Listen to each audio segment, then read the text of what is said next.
Podcast. Here are your hosts, Dan Wolkenstein and Jake Hefner.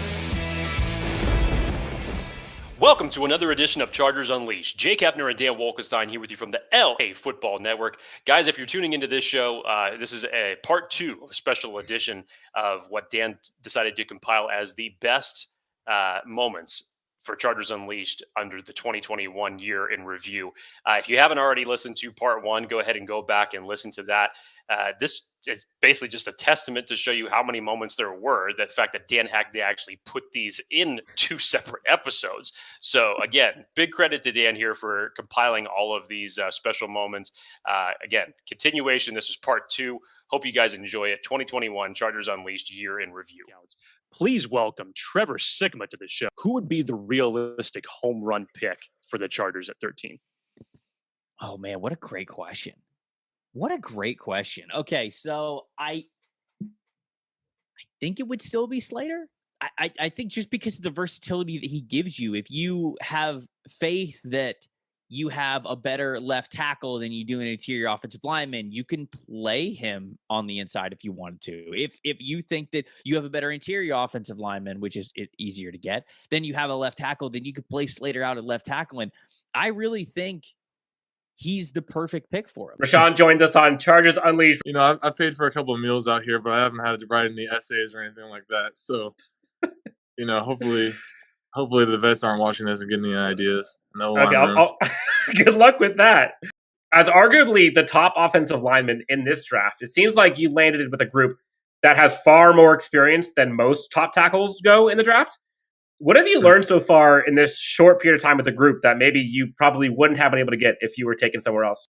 First of all, when I saw who I was going to, I already knew going into the draft the Chargers had a big offseason with the O-line. So I was looking forward to being around those guys. You know, the way Corey is, for example, in the O-line room, that guy's a genius. Like, he knows football inside and out. You can tell he's been playing it for a long time.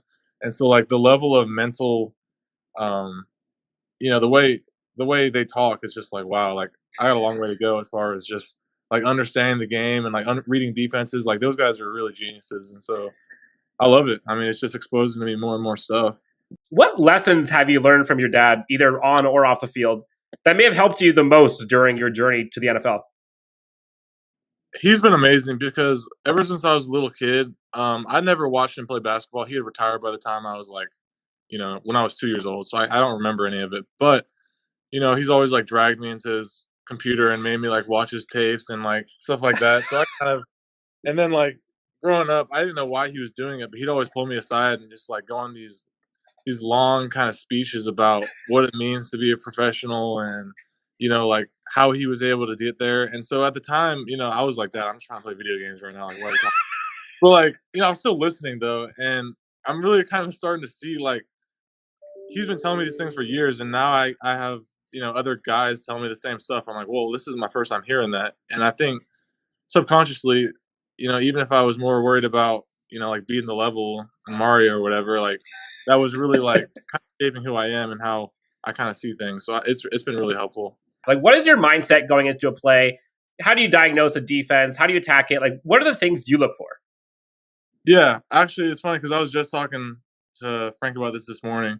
But basically, you know, I want to see the defense and I have certain things I'm looking for. But at the same time, I'm not going to be, you know, what is it, paralysis by analysis? I'm not trying to read like, you know, is this guy like here or here? Like, I don't look at it too closely, but at the same time, like there are certain indications you can get. So as I approach the line of scrimmage, like I'm trying to see what personnel's in as they line up, what kind of stances are they in? Are they giving anything away? And then maybe like, okay, is the nickel stacked by a safety? So like minor stuff like that can just give me some indication of what might be coming. But at the same time, really just thinking about my assignment and my technique. That way I can just go fast. When I saw the schedule, I was really excited. Not only, I mean, this is the NFL now. Like Chase Young's a great player, obviously, but you know, what is it? Chase Young, Frank Clark, Myles Garrett. Like every single week, you've just got a complete stud, and so you know that part of it's exciting to me, and I'm excited for that challenge. We've all heard about Justin's victory brisket. What is Rashawn Slater's victory meal of choice? Victory meal pizza. It's probably the least nutritious thing you could ever eat after a game, and like our nutritionist would not be happy to hear that. But I love pizza. So, like pepperoni, maybe some jalapeno. You know, if I'm making the pizza for myself, it's just gonna be pretty simple. But if I go to a restaurant, I like Detroit style pizza. So like where the sauce is on top, it's like a cheese all the way to the edge. Like it's amazing. Which state's cuisine are you picking, Texas or California? I'm gonna have to go with California, only because okay, well I was in Houston, right? And for me, I'm not like a huge barbecue guy. Like as crazy as that sounds, I just have to be in a really specific mood to eat barbecue. But here, there's so much diversity. Now, let's go back to draft night or close after. Who was the first Chargers player to call you after you were drafted? It was Justin. Like even before I got interviews, I looked at my phone. It was really funny. I was after I got picked, there's like before you say hi to your family again, like you celebrate, you take a picture together, and then like you talk to the media for a couple hours. And I was like in between doing stuff, and I looked at my phone. It's like, hey, Rashawn, this is Justin Herbert. I'm the quarterback for the Chargers. I was like, I know who you are. Like you don't have to say all that, but yeah, it was Justin. It was funny. Best hair on the team. Best hair on the team. Probably. Sheesh. I mean, obviously Justin's going to be the easiest choice, but I'm trying to think of someone a little more unknown. Brendan Hymas, the other rookie O lineman, from Nebraska. He's got some good hair. Orange hair, really full head of hair. So he's a sleeper for sure. He's Kyler Fackrell. What was it about the Chargers team and this defense that was so intriguing for you to sign with this team this offseason?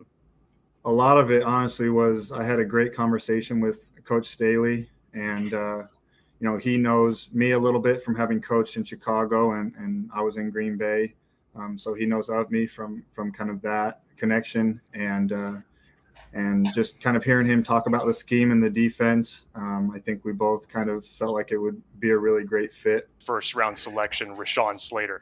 What has it been to go up against him consistently and practice on a weekly basis? It's honestly been impressive. He has done unbelievably well. I think I like to think that we have some pretty good edge rushers in our edge group, and I think he's done really well. He has great feet. Technique wise, it's hard to kind of get him panicking and running one way or the other. He's very solid. He has a good anchor when you try to power him. So I think big things are ahead for Rashawn. I love pizza. And I'm sure you've heard about the struggles with this team that it's had historically when it comes to special teams in the past. But what specifically do you think that the team needs to change or to do right now? Yeah, I mean, it definitely, there are a lot of coaches, teams that I think that kind of special teams is like a second tier thing. It's kind of an afterthought. And that hasn't been the case here. And I think that's kind of the first step is that, from the top down, the head man all the way down to, to the players, that they take it seriously, that it's something that's very important. We know, the talent and the ability that we have offensively and defensively, and, special teams needs to be something that can propel us to wins and not something that holds us back. For me, special teams is always just going to want to. It's guys embracing their role, and it's a sad thing because it's the third element of the football game when you look at offense, defense, and the kicking game. But some guys, it's almost like they want to shrug it off, like it's not that important, or you're less than because you're not starting on offense or defense. But for me as a fourth round pick, and I barely made it in the fourth round. I mean, they had to get to the compensatory picks for me to get in there. I knew like I would make my name on special teams, and it was similar at Notre Dame. I was a 3-star recruit, and so I wasn't just going to come in and be given a starting role on defense. And so when I look at how we played last year, we had a lot of guys because of injuries rotating in, new guys. So there's obviously an element of communication and experience that's missing, but I think it just boils down to guys loving and embracing their role. How would you define the makeup and identity of the edge group specifically?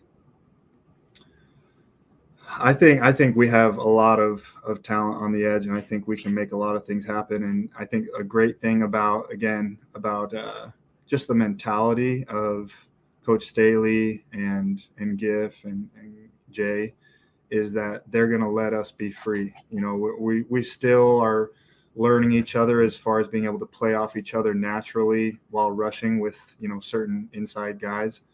But I think they really have set it up to where we can go inside or outside, and then there are kind of specified times when the inside guy can go inside or outside, and we're playing off of them. And so yeah, I think it's going to be really organized, and guys are going to have a clear idea of what they can do as far as where they can take their moves and pass rush lanes. And it's going to be a lot of fun once we kind of get a good feel for each other and the bullets start flying. Funniest teammate since joining the Chargers team? Who's your funniest teammate? Funniest teammate. I think I'm going to say Joey. Joey, he's a little bit, it's like sarcastic, kind of dry humor, but that's kind of my style of humor. So Joey is hilarious to me.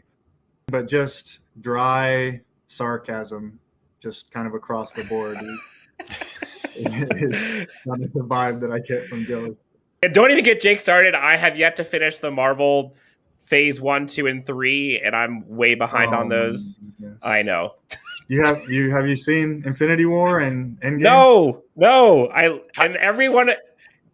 If you really want to be upset right now, Kyler, going through it, it came up to the point where Dan had to watch The Winter Soldier. It took Dan 4 times just to finish Winter Soldier. He would send me text messages of the TV and then watching. He's like, okay, hey, great. And I talked to him later in the day. He's like, so what'd you think of it? I didn't finish it. Like, what are you talking about, dude? How did you not finish it 3 times and it took you 4 times to finish the movie? Look, there's a lot of movies. I just finished Guardians of the Galaxy, so I'm on my way. But yeah, I got a long way to go. There's like 22 movies or something in the whole thing. So I mean, it is a lot. Hall of Fame quarterback, legendary broadcaster, University of Oregon alum, and arguably the greatest quarterback for Chargers and the greatest Charger of all time, Mr. Dan Fouts has been gracious enough to sit down with us. What is your assessment of head coach Brandon Staley? He's new to a lot of Chargers fans. When he got the job, he impressed me because he gave me a phone call. And we chatted for a while, and we talked about, obviously, Justin. I know that Justin's take on coach is an interesting one because he knows that Staley played quarterback in college, but now he's a defensive coach, having been a defensive coordinator and playing and coaching on that side of the ball. So what Justin said, I thought was pretty smart because it said that, you know, he knows what it means to play quarterback, but he also knows what it means to defend a quarterback. The mindset of a quarterback has always got to be make the defense defend the field. And that's what Coryell really taught all of us. Attack, the width of the field, the length of the field, make the defense cover every square inch. I'm a little speechless as I'm still processing all that we've talked about. Thank you so much for taking the time today. It really does mean a lot to Jake and me. Yes, it does. Dan, you'll get over it. If you say so. Beat Alabama to win the national championship while at Clemson, putting DBs on posters throughout his career, absolutely setting the field on fire this year, going absolutely ballistic for the Chargers. Mr. Holada, Mr. Born Ready, Mike Williams is kind enough to join us on Chargers Unleashed. Mike, welcome to the show. Thoughts around how Coach Staley and Lombardi approached you about your position in this new offensive scheme? Well, yeah, the first time I got to talk to them, they just kind of told me that they was going to flip the script. That was the main thing they said. I haven't swung a bat since since high school, though. So I would have to really start working back on it to get I think we have an idea. I think you need to talk to the team and have do a segment where all of you guys go to the batting cages and just record. Oh yeah. I got a bet with my coach and Keenan. They said if I get 10 pitches from a major league pitcher that I can't hit one. So that's like a bet right now. So who are you getting? After the season, we're gonna do that. Okay. Yes, sir. I'm betting over. I'm betting over for you. Yeah, I'm gonna hit at least one ball out of 10. You can do it. You can do it. No, for All sure. right. Let's call someone out. Favorite defender to go up against in the NFL? Ooh, I don't know. I like playing against dudes I went to college with.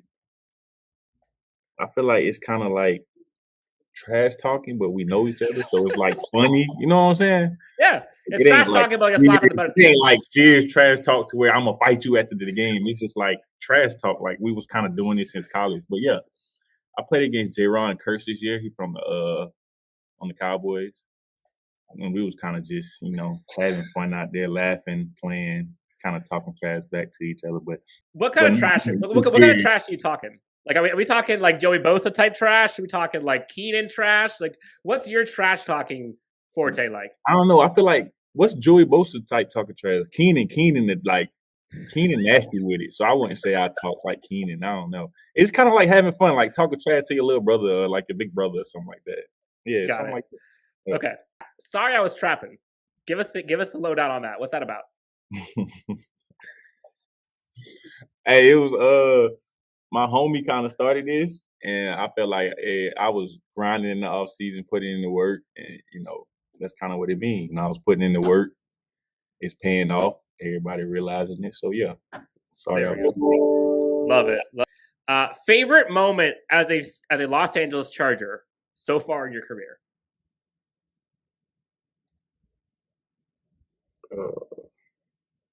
That's tough. I don't know. I got a lot of favorite moments. Playing at Kansas City.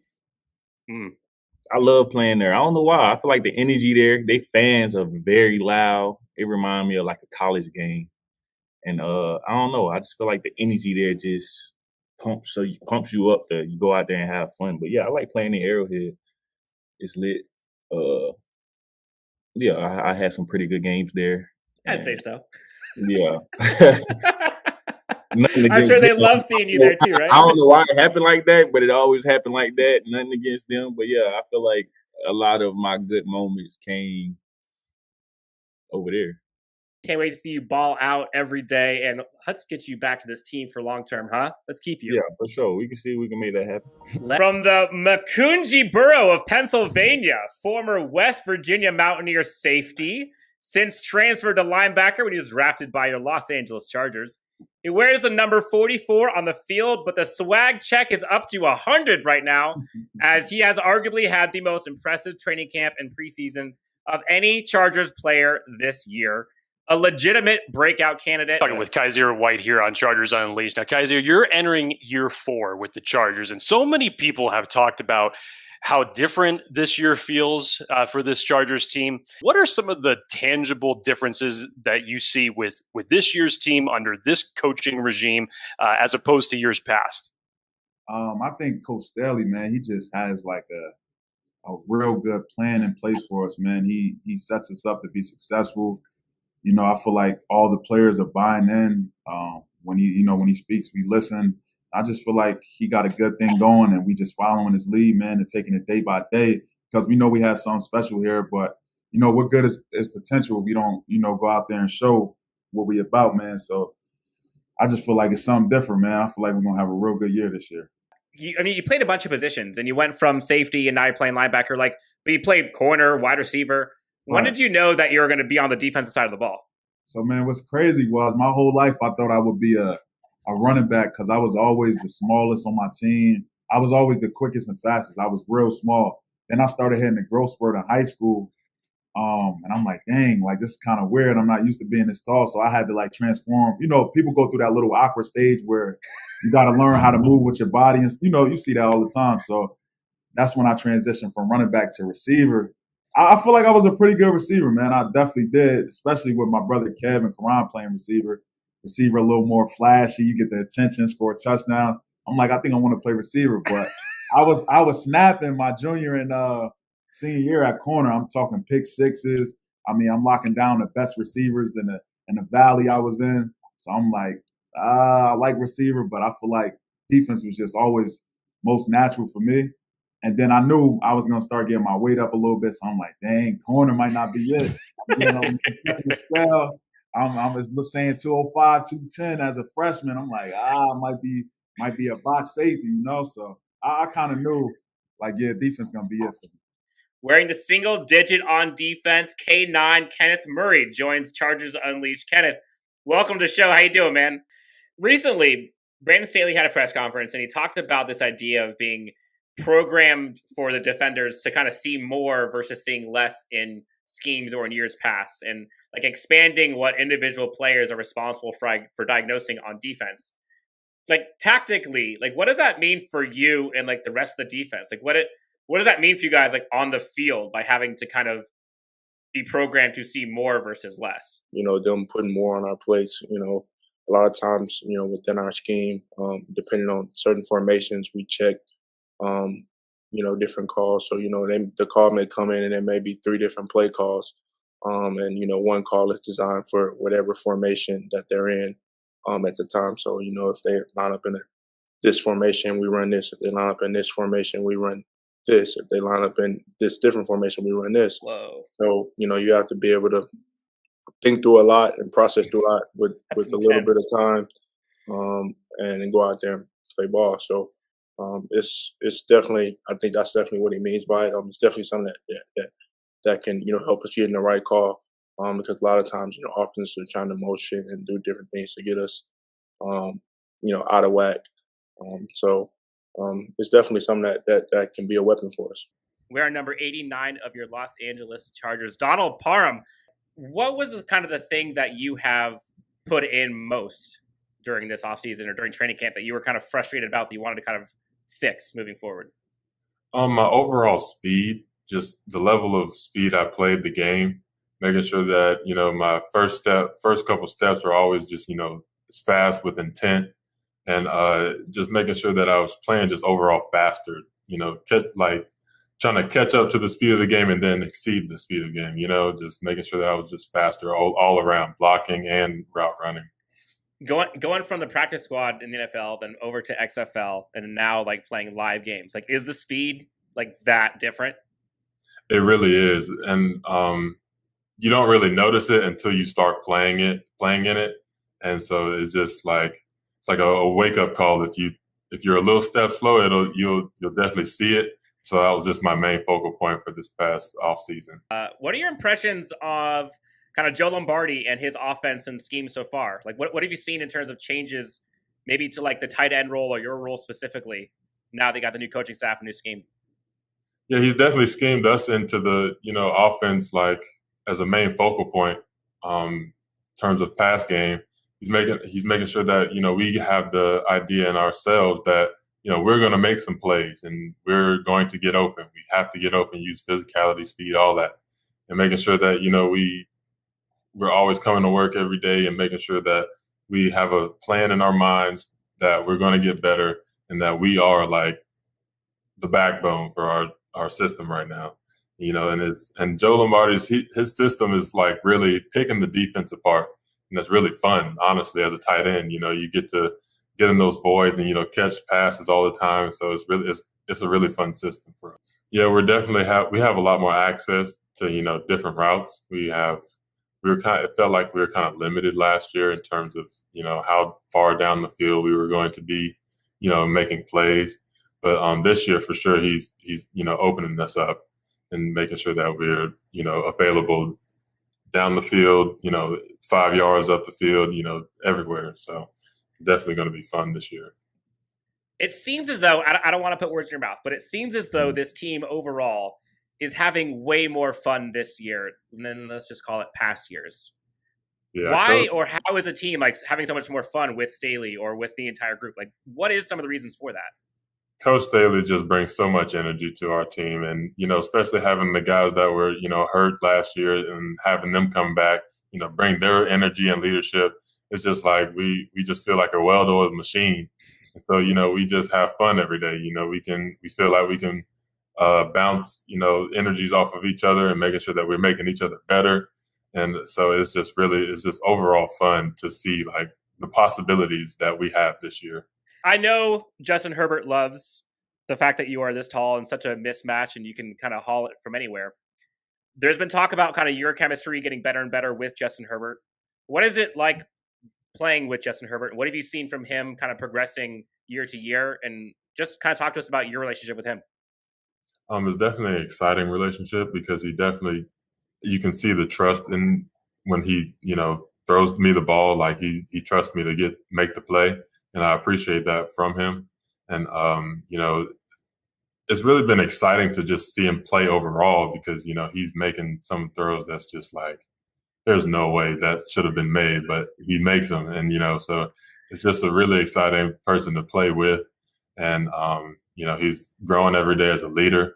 You love his energy and, he comes to work every day ready to work. He puts his best foot forward. So it's just really exciting.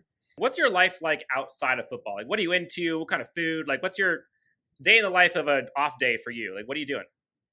Well, I'm a big video game guy. So anytime I can get on the game, I'm on Warzone, just regular Call of Duty multiplayer, 2K, Apex. I'm into Apex right now. And I really just, like, for food-wise, I'm big on barbecue. I love barbecue. From the down south, man. I'm just a big barbecue guy. Worst food? Sushi. You don't like sushi? No shot. I can't do it. Taco or burrito? Tacos. Come on. You know me. Ooh. I'm going burrito. Yeah, Jake, what are you? I know some great taco spots. My man Tacos Los Gordos. He's in Santa Ana, makes the best tacos. If you guys ever looking for some tacos, hit that guy up. Man. Shout out. Yeah. If you could sit down with someone, celebrity or athlete, for one dinner, who would it be and why? Kobe, because I feel like he's just such an inspiration, and his work ethic is just like permeable. Like you can just feel it off of them. It radiates off of him, and I just feel like it would have been a great honor to just sit down and talk ball, talk strategy, just talk life in general, and just get his overall sense of how he portrays himself as well as how he approaches his work. It's at JiggyDD_89 JIGGY_89. And okay, tell the people where the name come from. It's just like a fan of ASAP Rocky. You just kind of pick it up. It's just like a big thing he does. It's just being Jiggy, just feeling good, looking good. Just overall, just feeling yourself. Got to. Dude, I'm looking bull BS. I have not been on here for a long time. I wasn't even on here as Chargers Unleashed. It's been a while. So I don't think I've been on here with Staley being here as the as the head coach. So there you go. I mean, you guys have had a Tranquill on, Rashawn Slater. So obviously I'm not as important anymore. Okay, so maybe to be more burn your specific. House down. You lose some weight, Father Pat? Yes. Yes, I did. Corn dogs, Jackie. Exactly. Corn dogs. I had a slip and slide incident over the weekend through my brother WWE style. I was running on the slip and slide. I slipped, fell, and hit myself. Do you want to take us home or do you want Jake to take us home? I think Jake should circle back and take us home. Unless you have something else for me, Jake. Do you have any other questions? Any other concerns? No, sir. I'm good. All I know now is that's not going away anytime soon. The way you guys schedule your friends, I might not be back until the season's over. So, that's a burn. That's a burn. Fernando, where can everybody find you on social media? Everyone can circle back on Twitter and go and find me on @RealLFRamirez and on Instagram. And if you want to circle back to si.com/Chargers, you'll find my articles. I've been a little lazy this week, but I'll definitely be throwing some more stuff out there. Got to talk to some of the assistant coaches and everything. So I definitely will be doing some of that stuff coming up. And I appreciate you guys having me on. It's always fun. I love talking corn dogs. It's always fun.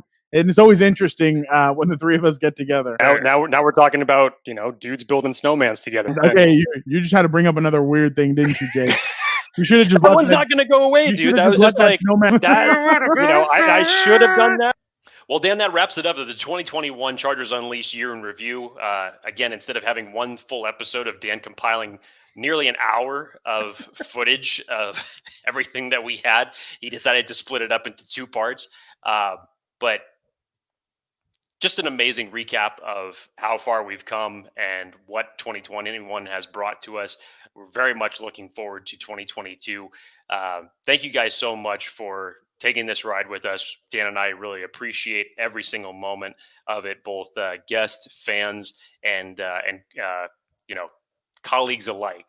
That we can give a lot of thanks to for this. So, Dan, again, special thanks to you for compiling both of these episodes. These have been nothing short of fantastic. Really appreciate it. I'm ready for 2022. Let's go. Let's make it happen. Let's get this win on Sunday first, but that's also going to happen in 2022. So, well, hopefully. Yeah. Hopefully. We're not there yet. We'll talk about that soon. Cross your fingers, man. Again, we talked about it earlier this week. We're still in happy feels. We're still money. happy. Who do you trust? I don't know, man. I don't know. No, but no. Thank you, Jake. Love you, buddy. This has been a crazy ride. It's been unreal to think where we started, where we're at, and I think this is just the beginning. Brick by brick, 2022 is going to be incredible. But yes, again, thank you to everyone. Thanks to Ryan. Thanks to everyone at LAFB Network. Thanks to all the Chargers, Bolt fam, everyone out there, all the special guests, everyone from beat writers to players, to everyone in organizations, to friends and family out everywhere that's supported us all year. We would not be able to do any of this without all of you. So thank you. Happy New Year. Enjoy the time with your family. And we will talk to you in 2022 when we are getting crazy with some more craziness with Chargers Unleashed. Until then, for Jake Hefner, you can find him at Jake T. Hefner on Twitter. Myself at Chargers Homer. Again, you can find us anywhere you get your podcasts, as well as YouTube, where you can hit the bell notifications and subscribe. Have a great rest of the new year. Have a great rest of the year. Enjoy the new year, and Happy New Year to everyone. Chargers Unleashed. We'll talk to you guys soon.